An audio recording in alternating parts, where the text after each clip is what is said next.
house again. Time for another edition of Unboxing Alyss, the YouTube channel with the purple box.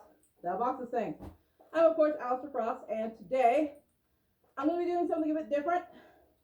I told you guys that I was probably going to do canines and felines or do a video game, and I decided to do neither, as the title suggests. As I told you in the last video, I was going to Midwest Furfest with a friend of mine, and I decided to kind of end the year with a bang. I'm going to have a couple videos on MFF 2021. So that is what you're going to be watching today, as well as the last week of December. For this particular video, I'm going to go through my experience, just all the good times, the times, the one really bad time that still makes me mad, I'm still looking for compensation for. But yeah, I'm going to talk to you guys about our experience with MFF, and I'm going to show you a couple things that I got because they pertain to one of the panels we attended. And then the next video at the end of the month will just be swag. It's just all going to be swag. It probably won't be all the swag I got because that video would be 3 hours long, but I'm going to show you a few things, and of course I will highlight what I'm saying with some pictures and possibly some video if I can edit it right. So we'll see about that. But for now, let's dive into MFF 2021. So we started the weekend on Thursday. I actually took the entire day off and got packed and ready. It was a lot because I've been dealing with a sick hedgehog over the past 2 weeks, and I've been going back and forth between different doctor's appointments and trying to, feed her specific medications and stuff like that. That Thursday, I also had to teach my mom how to force feed her and give her the medication. So I ended up leaving a little late, unfortunately, and I had to stop on the way up to get an iPass. If you don't know what that is, I think they use it in other states as well, but here, I think it was created here in Illinois, and it's just a little pass you can put in your car so you can blow through tolls. Not blow through them, you're paying for them, but they're just like half price or something. I had one from back when I went to NIU, but it's expired, so I had to buy another one. And you can only buy them at Jewel Osco, and we do not have one here. We do not have a Jewel Osco here in my town, so I had to stop in Bloomington to get one of those. But I got to my friend's house, I think around 6, and we went straight to the convention. It was about an hour drive from him. I kind of overshoot it. I have to go way north to get to him, but we loaded up and we ended up taking my car. I drive a Prius, so my car is going to be more, and not environment. Well, I guess environmentally friendly as well, but easier on the gas. It doesn't take as much gas. So we went and filled up in his town, which made me really mad because it was like $3 a gallon, and it's $3.45 here in my home city. I was like, what? Really? You're closer to Chicago than I am. What the heck? But anywho, so I went ahead and filled up, and we got to the hotel. The first night we stayed in the Aloft, and that is the hotel I originally booked before we won the room lottery. We were just going to stay in the Aloft the whole weekend.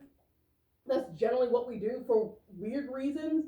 The Aloft is the easiest hotel to get into. I do not know why. I tried looking for hotels 4-ish months in advance, and the Aloft was literally all I could get in that area.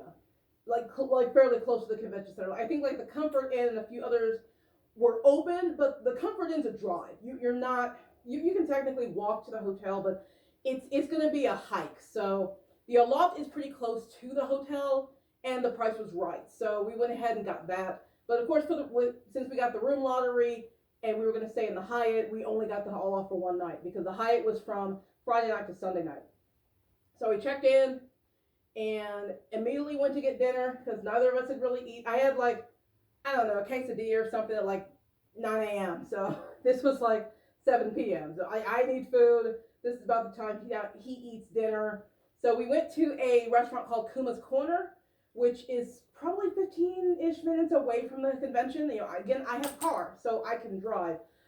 My friend picked this place because he figured it wouldn't be as busy. If you've never been to a convention, especially if you don't have a car, if you are just stuck walking or you flew in and you didn't get a rental vehicle, yeah, you're kind of restricted to what you can walk to when it comes to food.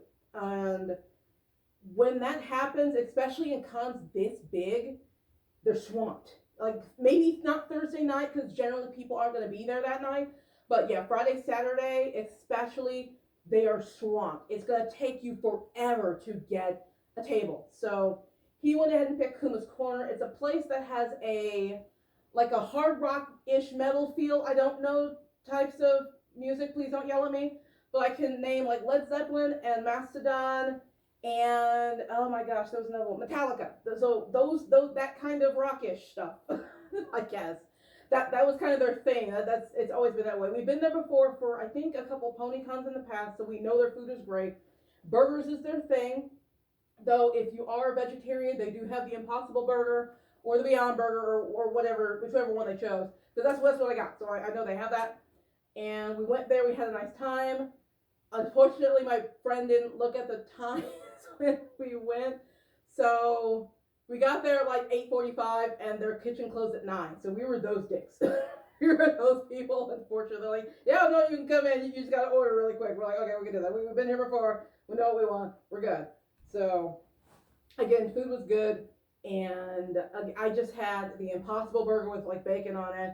And I had sweet potato fries, and I think he had a couple drinks. And I went ahead and paid for the food this time. I also paid for our food Saturday night because he was handling for me all weekend / taking pictures, like even when I wasn't in suit. So I owe him a lot. So I went ahead and paid for quite a bit of the meals. But we had a lot of fun at Kuma's Corner, even though we were kind of rushed. Then we went to get our badges, which I do have the badge on. You're not going to be able to see it because I'm too far away from the camera. But we got a standard badge for the con, and we also got like an extra kind of slightly bigger-ish badge that had the schedule on it. Obviously not the full schedule because that's insane, but like the main beats of the convention, like when the dealer room in the artist alley opens, when they have the bigger events, like probably the guest of honor, like the dances, things like that. So that was really cool, just having that, literally at your fingertips. That was a really good addition. But we went there. I ended up taking a bunch of pictures after we got our badges, and we were just cutting it close like all night long. The badge pickup ended at 10 p.m. and we get there at like 9:50. We are terrible people. We are terrible people. At one point, before we went in to get our badges, we had to prove that we were vaccinated. Yeah. So, like, that mess at the Anime Convention, like in New York or whatever, that totally didn't happen here at MFF. At MFF, you had to be vaccinated, 100% fully vaccinated, and you had to prove it, which I find awesome. So, yeah, you had to have that little vaccination card or they were not going to let you in. And you had to wear masks at all times, unless you're at, a drinking station.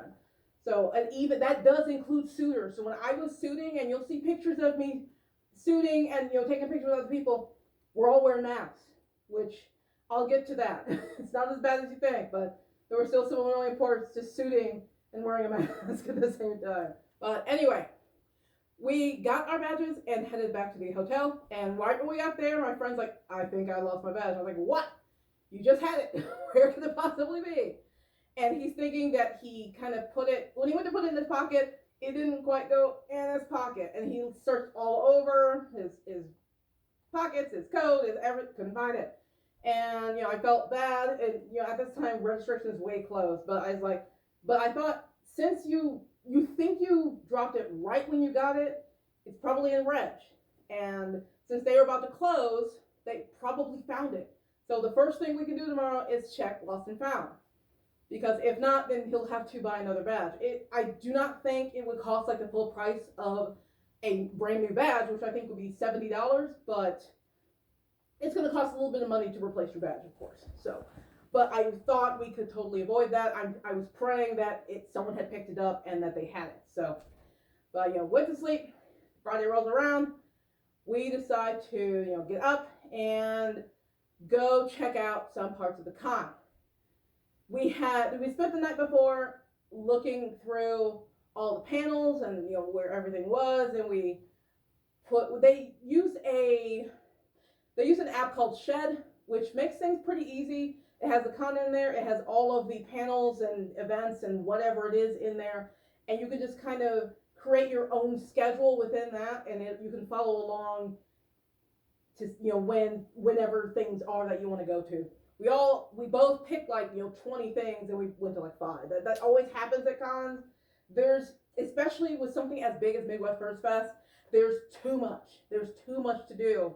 Not trying to overwhelm you, not trying to scare you. It's just like say there's a panel from, you know, 1 to 2. There will be regularly like 3 or 4 panels during that time. So you're going to have to pick. It's just how it is. There's always something going on at MFF. Same way, a lot of the bigger cons are like that. ACEN is like that. That's not a furry con, that's an anime con. But it gets 25,000 people over the weekend. I believe Midwest Furfest gets about 11, which is still a lot of people. And the biggest fur con in the world. But for something like that, everything is constantly going on. Things are constantly happening. But the next day, I wanted to go to a kimono panel, like Kemono, not kimono, not the type of cultural dress that they have in Japan, kimono. And if you do not know, it is a type of fursuit, specifically a type of like fursuit style. It originated in Japan. It's known, the style generally has big eyes. Like my eyes might look big, but these are huge. Big eyes. They have really tiny noses. They have really tiny mouths. It's very like anime looking. I don't know what this is. Anime looking. Can't make my fingers do things. And the eyes usually have like domes on them. Now I can't see. I'm blind. But no, they usually have plastic domes on them to give you that, you know, anime sparkle look. It's a very cute style. I've seen them before. I'm going to include some pictures in this video of probably just me taking pictures of random kimonos as I find. But there's a lot of downsides to it, which I didn't understand. I didn't know about until I went to this panel. Again, with the tiny nose and the tiny mouth, like with my suit, I'm breathing through my eyes because they're mesh. I'm breathing through the nose via the fan that's pulling air in and venting it out through my ears. And of course, I'm breathing through the mouth, which, you know, when it's open, when my mouth is open, it's open, and I'm breathing. With these, the nose is generally kind of like aesthetic. It's just stuck there, so that there's no airflow through it. The mouths are extremely tiny, and at the time they're closed. So there's no airflow there, and I told you there are domes over the eyes. So Pokaru covered kimono suits in her types of heads, I think, video. And she said that you will look absolutely adorable as you die in this suit. It's the way they say they're generally not for long-term use. With standard westernized suits like mine, you want to go as long as possible. Okay, you don't want to go like 8 hours from your suit. Please do not do that for the love of all that is holy. For the love of all that is furry, do not do that, because it's extremely dangerous, and that's how heat stroke happens. But you should be expected, depending on your tolerance, depending on your individual level, to wear your suit for maybe 1 to 3 hours, something like that. With these, it's like maybe 30 minutes, maybe not even that. So, and these, because they are I'm not going to go into, you know, everything about kimonos, but the way they're made, the way they're sculpted, all of that, the types of foam, which is denser, it's really hot and really hard to do, and very, very expensive. It's so a cheap maker, they mentioned their suits base started at $5,000, and that's on the higher end of a full suit for like Western suits. The average Western suit is probably $2,000 to $5,000, obviously, depending on the maker, depending on their style and their quality, and depending on what you want, be it a head, paws, you know, full, partial, full suit, whatever it is, and obviously your character. If your character's all black, not going to cost very much. If your character's a freaking sparkle dog, have fun shelling out that money because it's going to be expensive. So it was a very informative panel. I really enjoyed it. My friend went with me because he didn't really have a panel to go to, so he just kind of tagged along. But it was really, really informative. After that, it's time to switch hotels. So after the kimono panel and taking a bajillion pictures on the way back, I feel so bad for my friend because every time I see something cute and fluffy, I need a picture of it with me in it. So you're going to see pictures of me like just me, and then me and Sue as well. So we went to check out the loft. That went great. One thing I did forget to mention, while we were in the kimono panel, I got a call from the Hyatt. Of course, again, that's the hotel we're going to be moving to. It was about 5 minutes into the, towards the end of the panel, and so I wasn't able to answer. But once we got out 5 minutes later, I called them back. And I'm not sure what happened. When they left me a message, it was perfectly clear. I called that same number back, and it's like they sent me to this weird call center. Wherever it is, there's like crappy reception. I could hear nothing. Nothing this person was saying. It was completely garbled. Until eventually they just kind of hung up on me because I guess they were frustrated too. I tried calling 3 more times. Same garbled mess. I understood none of what they said. So it's frustrating because we have to check, we're supposed to check in at noon, which was like, when they called me, it was maybe 20-ish minutes before noon. And so, yeah, whatever's going on, I don't know what it is, and I don't know how to, the only way we can figure out what's wrong is to go to the Hyatt, which we're going to do anyway. So I go there, and I go to check in, and she's like, oh yeah, your reservation was canceled. And I was like, what? Because I know for darn sure I didn't cancel the reservation. And she's like, oh yeah, wait, let me check. Yeah, let me have you talk to my manager. And so manager comes out, and she said that they basically overbooked, and so they didn't have our room. Our room was gone, and they said, yeah, you're gonna go in the Hilton now. And you have no idea how angry I was. Again, to stay in the Hyatt, you have to win the lottery. Like, not the literal lottery, but like the room lottery that MFF has every single year. And it's not just the Hyatt, there's other hotels as part of it, but the Hyatt is the con hotel. It's connected directly to the convention center. And so when we won that lottery, I was so excited to stay there. It's significantly easier to just come down the stairs and you're at the con, especially if you're suiting like I am, as opposed to having to walk outside, cross the street, which that's a good way to die. Or they do have a sky bridge, but it's pretty congested. Like Thursday night, not that big of a deal, but when there's more people showing up to the con, it gets hot, it gets busy. So and it's a ways around things. It takes a while to get to things. So yeah, she said, yeah, we have a room for you. You're gonna stay in the Hilton now.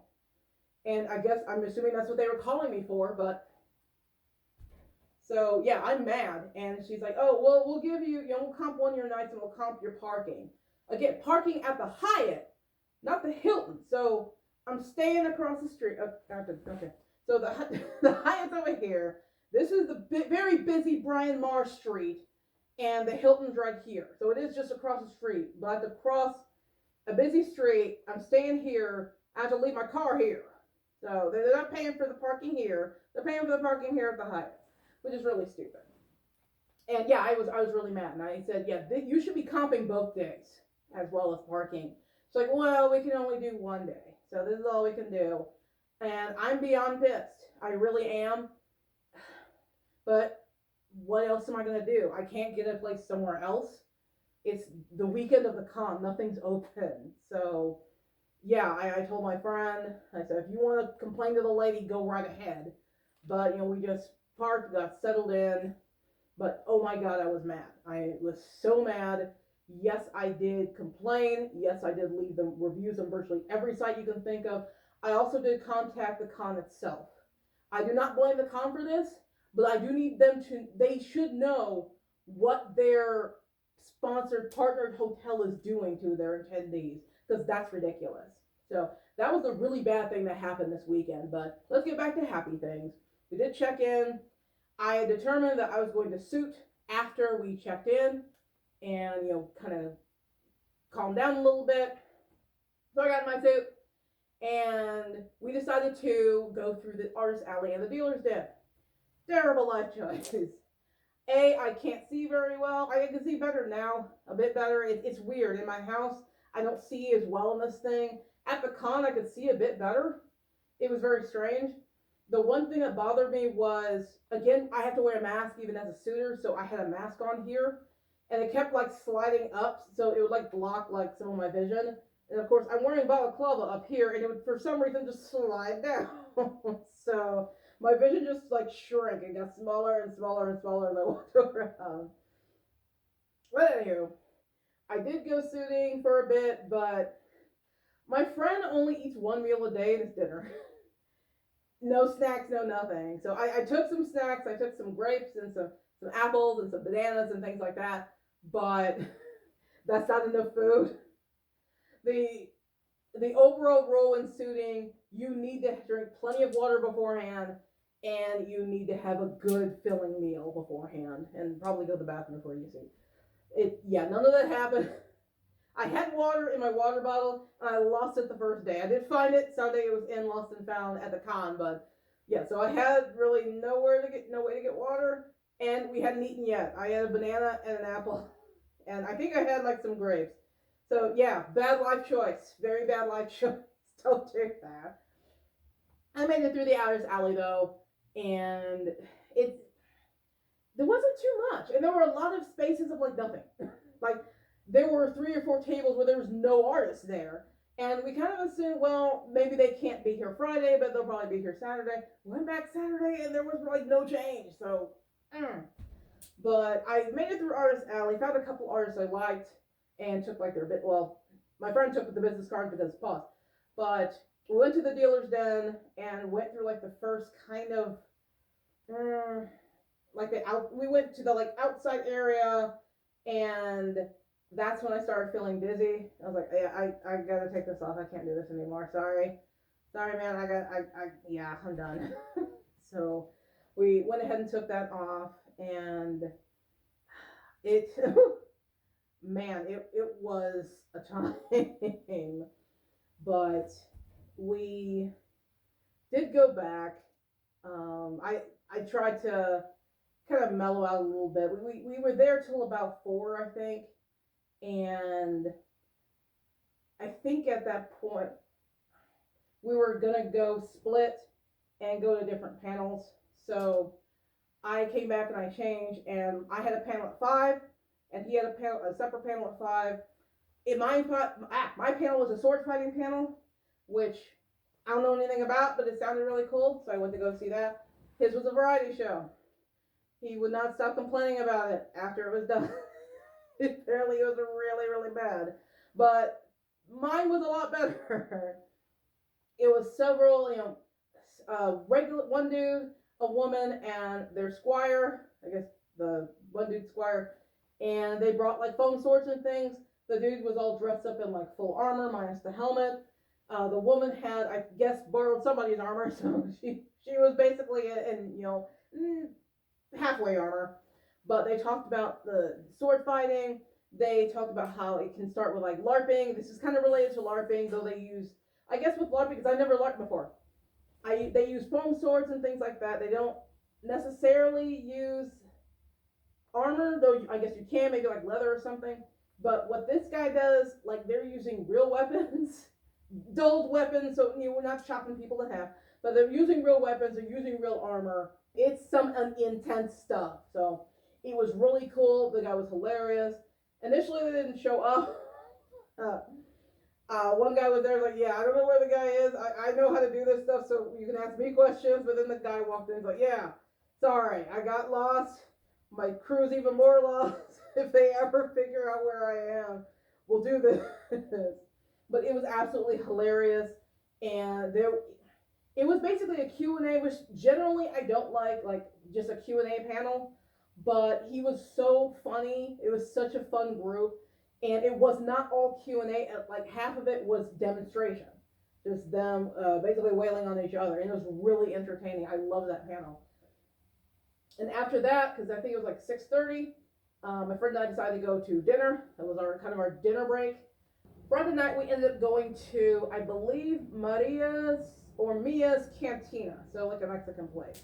And I had like 3 enchiladas, which came with some rice and some beans, chicken enchiladas, really, really good.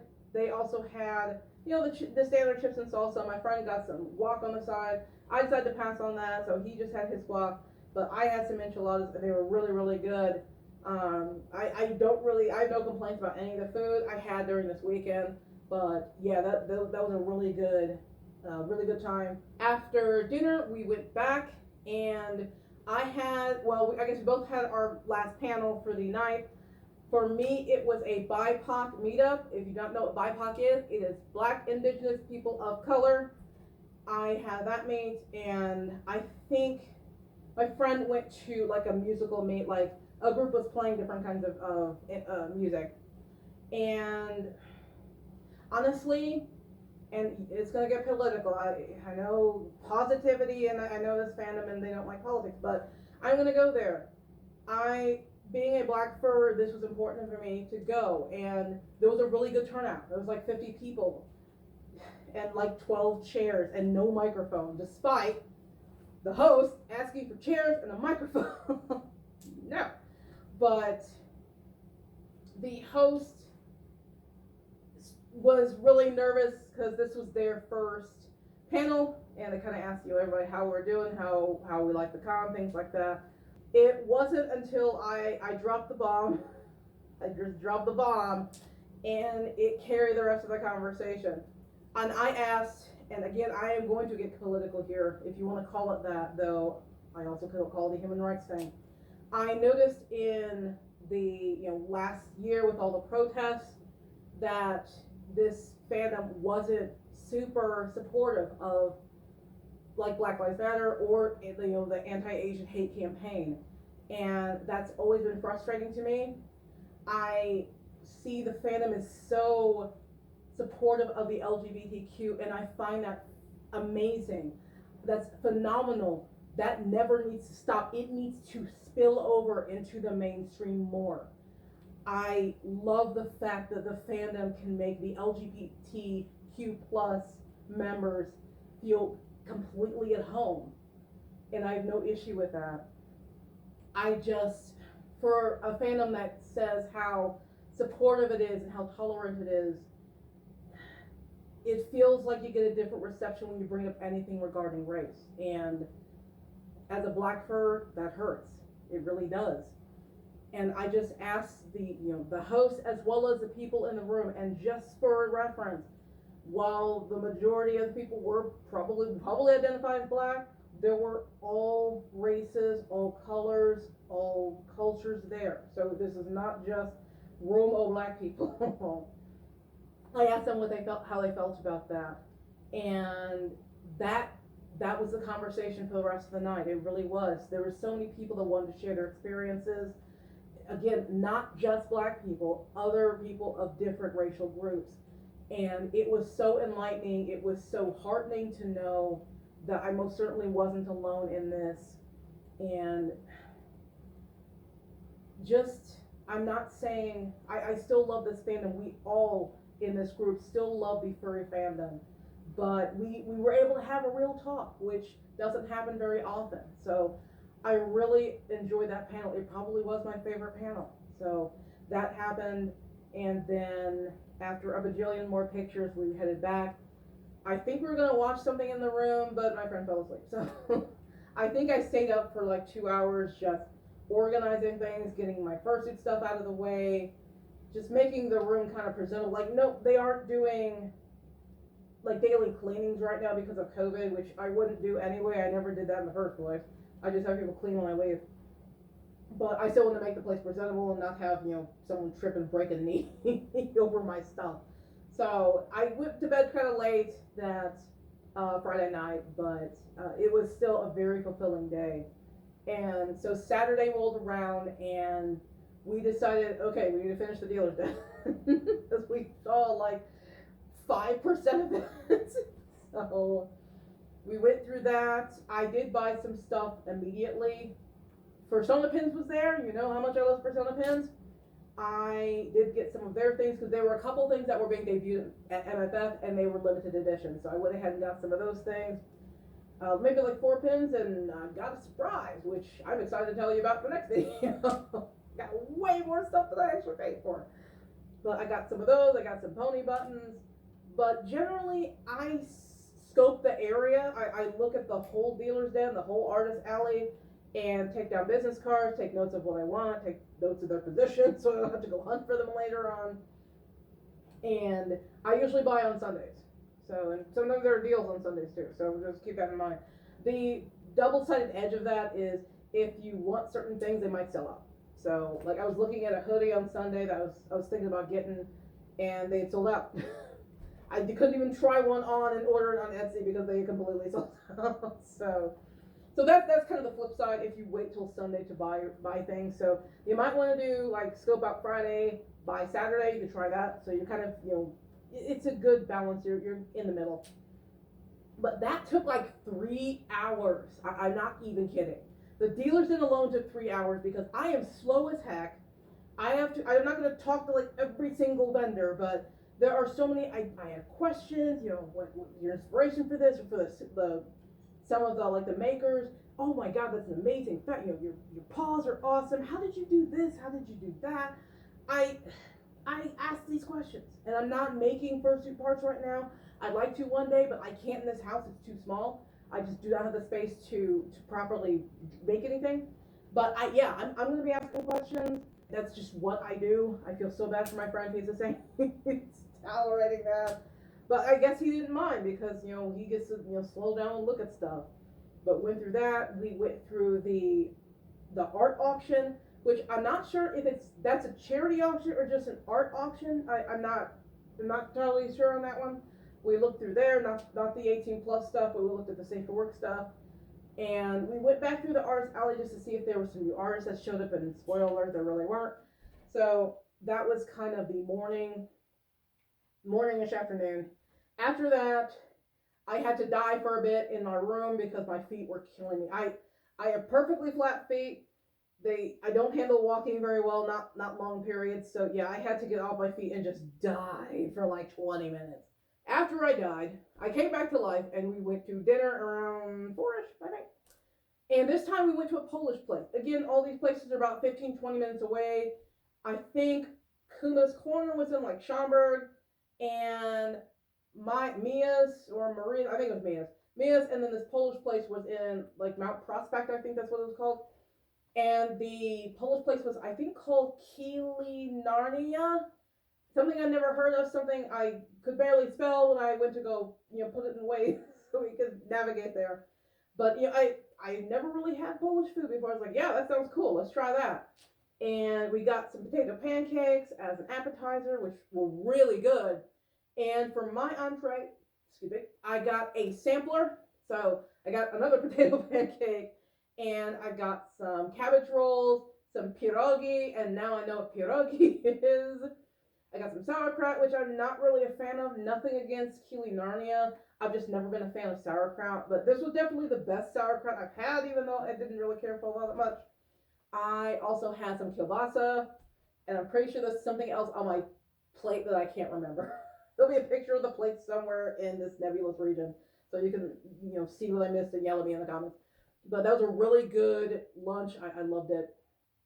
And after that, I decided I was going to suit, and this time I just eaten lunch, dinner, and I drank a bunch of water while we were eating, so I should be good to go. So went home and I suited up again. I actually did take out my selfie stick, the same one I'm using to record this video, and got some shots of people. I'm going to try and incorporate some of those somewhere in this nebulous region. If my friend is in the shot, I can't use it because he does not want to be filmed at all. He does not want pictures of him anywhere online.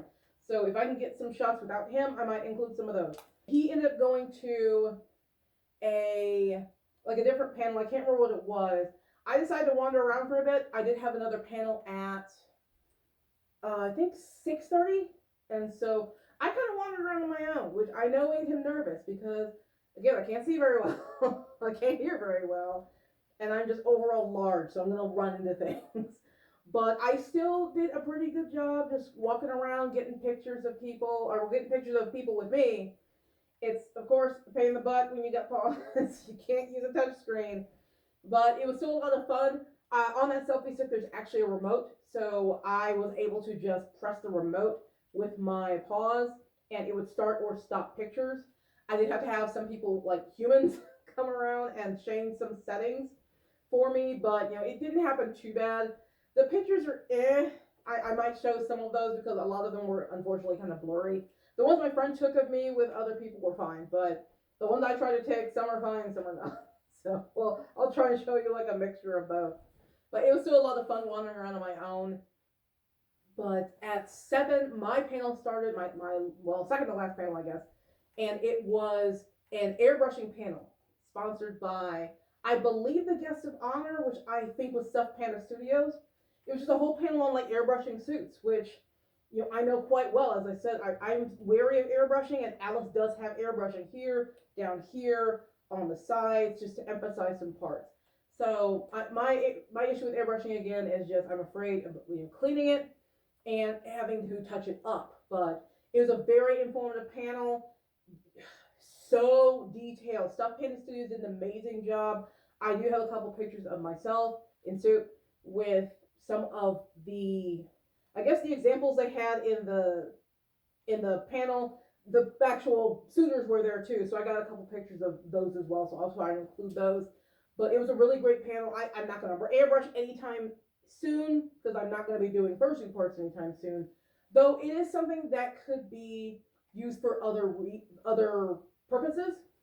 I don't make fursuit parts now, but I do make plushies just as a hobby.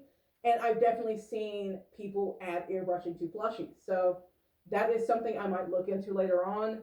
But it's going to be a process. The first thing I would buy when it comes to my crafting right now would be a heavy duty sewing machine.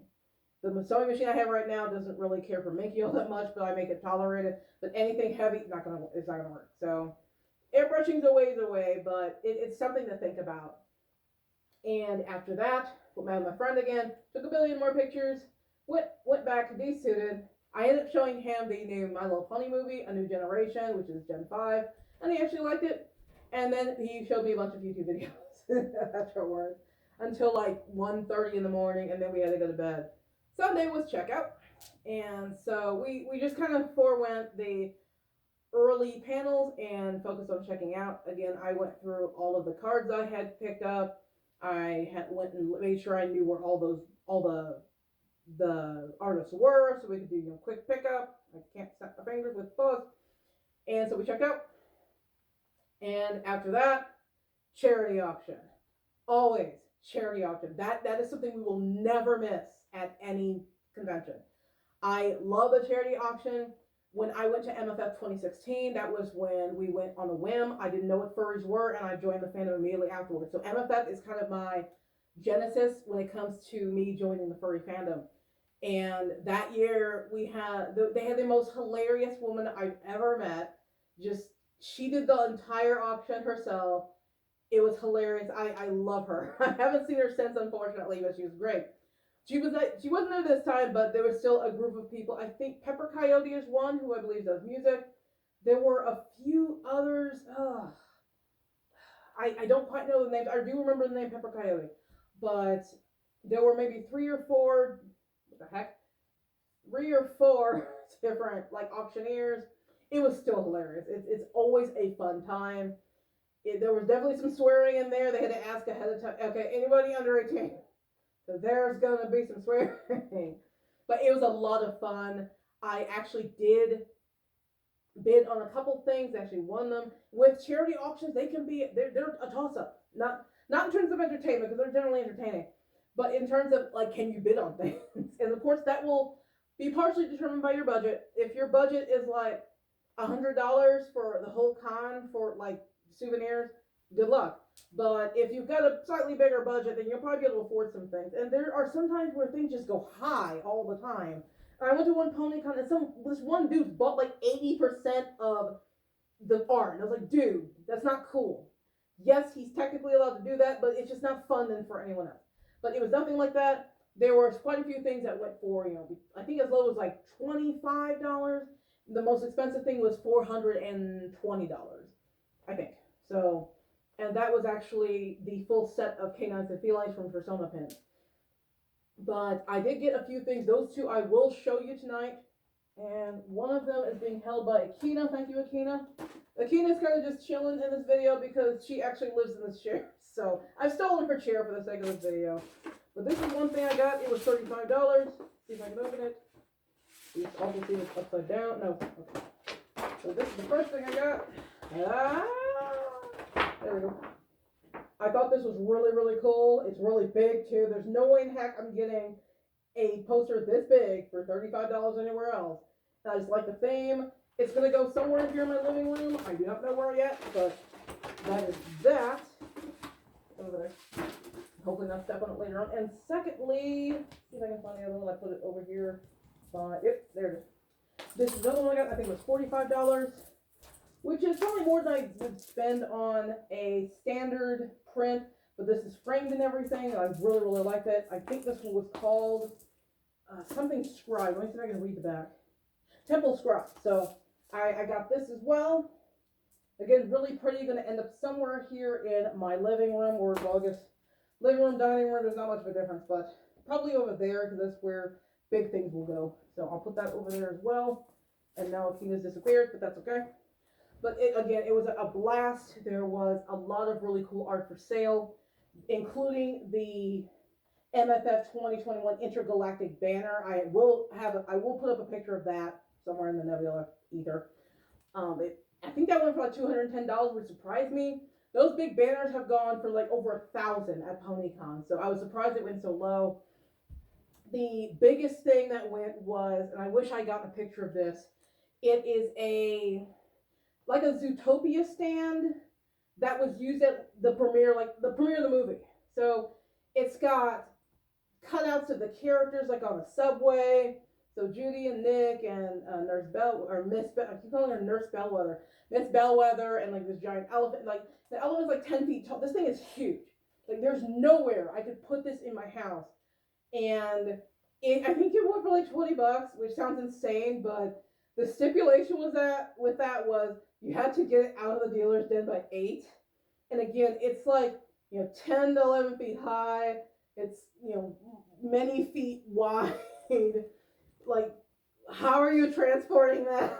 That was the issue. They brought it up in the middle of the auction, but no one was bidding on it. And they're like, okay, is the issue transportation? And they're just, yep, no. Everyone's just like, yep, no, can't transport that.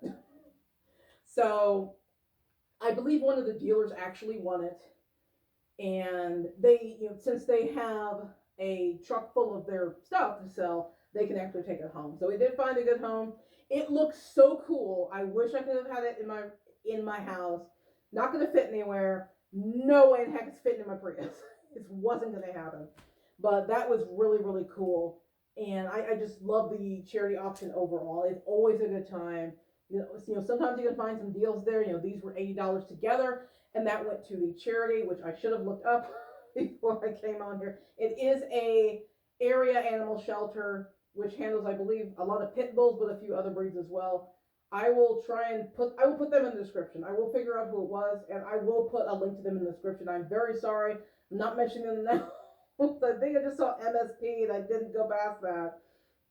But that was pretty much it. After the charity auction, I went around and I bought all my stuff, all the rest of my stuff, which I will show you in 2 weeks, or most of it in 2 weeks. I'll figure out how to do stuff so the video is not 3 hours long. But we basically bought all our stuff and we headed out.